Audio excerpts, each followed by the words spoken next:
कि ऊंचे से ऊंचा भगवंत आया हुआ है,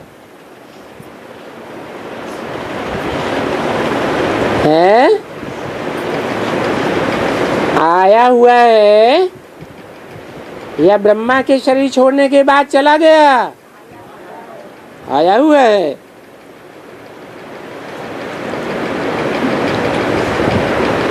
कब आया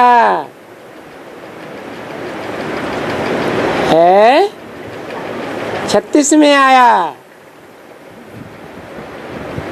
फिर 47 में नहीं आया। 36 में तो प्रजापिता के तन में आया,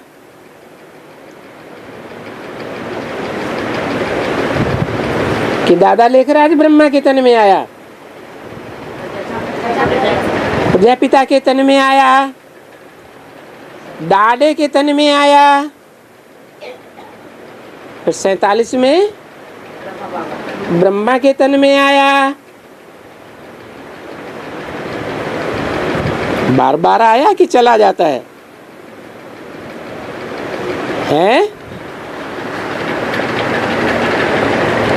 आया तो कोई को प्रत्यक्ष हुआ, कोई को गुप्त रहा। 47 में भी कोई बच्चों को प्रत्यक्ष हुआ और कोई बच्चों को गुप्त रहा। 76 में बाप का प्रत्यक्षता वर्ष मनाया गया, तो 76 में भी आया या नहीं आया? आया। कौन सा बाप आया? दो बेहद के बाप हैं, एक तो आत्माओं का बाप और दूसरा मनुष्य सृष्टि का बाप। जब पहले भी 2 बार आया, बात क्लियर हो गई कि सन 36 में आया, 47 में आया, तो ये 76 में कौन सा बाप आ गया? मन 36 में और 47 में साकार रूप में नहीं आया। 47 में माँ के रूप में आया, नाम ही था ब्रह्मा, विद्यालय का नाम भी पड़ा ब्रह्मा कुमारी। और सन 36 में यज्ञ के आदि में बीज बिंदु के रूप में आया, बीज रूप में आया। ज्ञान का बीज डाला ना, तो सन 76 में किस रूप में आया? बेहद के बाप 2 हैं। जो राम बाप प्रत्यक्ष नहीं हुआ था, वो राम बाप प्रत्यक्ष हुआ। पहले 47 में कौन प्रत्यक्ष हुआ? ब्रह्मा माता प्रत्यक्ष हुई या बाप प्रत्यक्ष हुआ? सन 36 में भी बाप आया तो, लेकिन प्रत्यक्ष नहीं हुआ। ब्रह्मा को भी प्रत्यक्ष न हुआ, ब्रह्मा कुमारियों को भी प्रत्यक्ष नहीं हुआ, गुप्त हो गया। उसकी लाश भी गुम कर दी। तो जिसकी लाश भी गुम कर दी थी, वो सन 76 में फिर बाप का प्रत्यक्षता वर्ष मनाया गया, जिसके लिए बोला है ये बच्चे जानते हैं कि ऊंचे से ऊंचा भगवंत आया हुआ है। आया हुआ है माने पास्ट में आया या प्रेजेंट में या फ्यूचर की बात बताई? आया हुआ है माने पहले ही आया हुआ है, सन 36 से ही आया हुआ है। लेकिन जिस साकार रूप में आया हुआ वो गुप्त रहा। कब तक गुप्त रहा? 70 6 तक गुप्त रहा। वो ऊंचे ते ऊंचा भगवंत साकारी स्टेज वाला नहीं गाया हुआ है। कैसी स्टेज के उसके चित्र मिलते हैं? निराकारी स्टेज के चित्र मिलते हैं, क्योंकि वो सब धर्म पिताओं का, बापों का भी बाप है। जितने भी धर्म पिता हैं सब की स्टेज निराकारी दिखाई देती है। तो जो निराकारी धर्म पिताएं हैं उन सब धर्म पिताओं का, उन बापों का भी बाप जो एकदम निराकारी स्टेज में दिखाया जाता है चित्रों में, वो निराकार गाया हुआ है। तो वो निराकारी स्टेज सन 76 से प्रत्यक्ष होती है या बाद में प्रत्यक्ष होती है?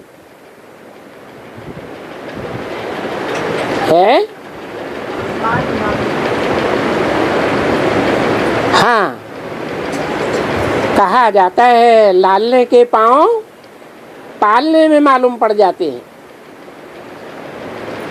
और वो निराकारी स्टेज जो आत्मा निराकार है वो एकदम निराकारी स्टेज धारण करती है या उसका अभ्यास करना पड़ता है? अभ्यास करने में टाइम लगता है या नहीं लगता है? तो सन 76 है निराकारी स्टेज की आदि, निराकारी स्टेज के पुरुषार्थ की आदि। उसे पूरी प्रत्यक्षता नहीं कहेंगे।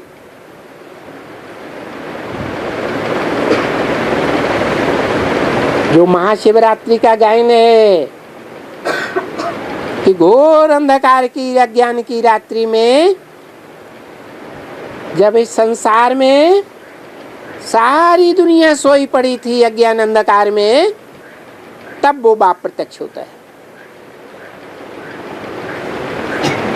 वो बाप भी उस समय प्रत्यक्ष होता है निराकार। और उसकी जो अष्टमूर्तियां, शिव की अष्टमूर्तियां गाई हुई हैं, वो अष्टमूर्तियां भी प्रत्यक्ष होती हैं। कितने बच्चे हैं उनके अष्टमूर्तियों में? 8 देवताएं, अष्टदेव। और उनमें ऊंचे से ऊंचा बाप गाया हुआ है।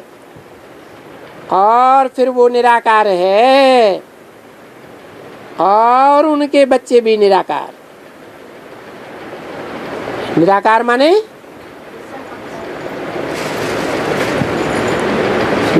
माने ज्योति बिंदु रूप। उस निराकारी ज्योति बिंदु रूप के सिवाय उनको कुछ भी याद नहीं। ऐसी स्टेज में टिक जाते हैं।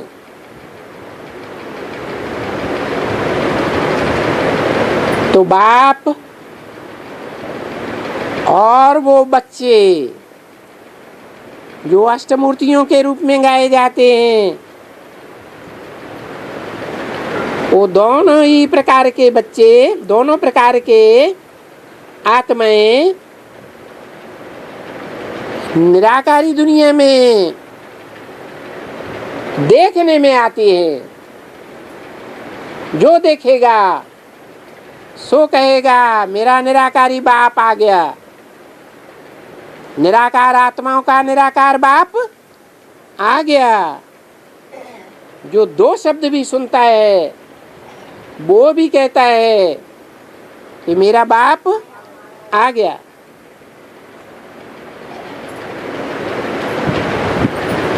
तो दोनों रहने वाले निराकारी दुनिया के हैं। ये है साकारी दुनिया।